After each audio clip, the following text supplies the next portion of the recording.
From Genesis to Revelation, the Sabbath's role in God's plan.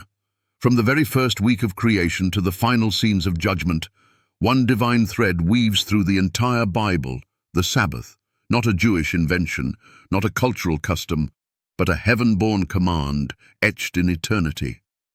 In Genesis 2:2-3, the very first act of a completed creation was not man's work, but God's rest. And on the seventh day God ended his work, and he rested. And God blessed the seventh day and sanctified it. Before sin, before Abraham, before Israel, God established a holy day, the Sabbath, as a perpetual sign between Creator and creation. You say the Sabbath was for Jews. Then why did Adam, a Gentile, receive it first? Why was it sanctified before the fall of man? Because it was never meant for one race, but for all humanity. The Sabbath was made for man, and not man for the Sabbath. Mark 2:27. Yet, despite its sacred origin, mankind forgot, trampled, twisted, and eventually replaced it with man-made tradition.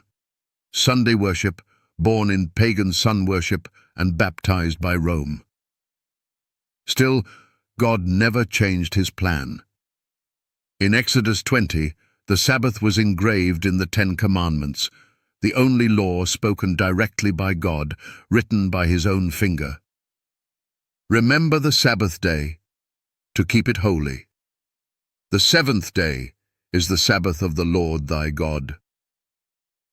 Not a suggestion, not a ceremonial shadow, but a commandment, as eternal as the God who gave it.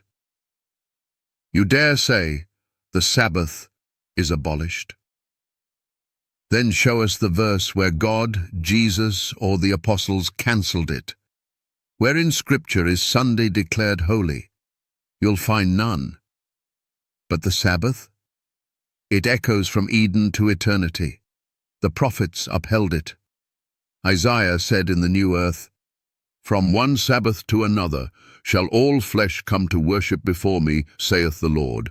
Isaiah 66:23. The apostles honored it. Paul kept it long after the resurrection, Acts 17:2, Acts 18:4. Jesus himself, our perfect example, never broke it. And in death, even his body rested on the Sabbath, sealed in the tomb.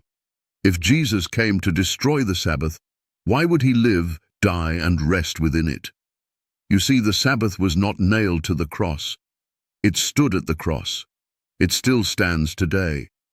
And in the final book, Revelation, it becomes the ultimate test. Here is the patience of the saints. Here are they that keep the commandments of God and the faith of Jesus. Revelation 14:12. All 10 commandments, including the fourth. The Sabbath is God's seal in the last days, while the mark of the beast will be the counterfeit. Sunday worship enforced by man's decree. You think this is minor?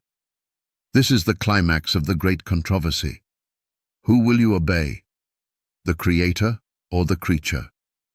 Fear God and give glory to him, and worship him that made heaven and earth and the sea. Revelation 14:7. That wording? It's straight from the Sabbath commandment, from Genesis to Revelation. The Sabbath is the divine thread of worship, rest, loyalty, and love. It is God's unchanging memorial of creation, soon to become the line of eternal separation. Will you trample it underfoot, or will you honor it?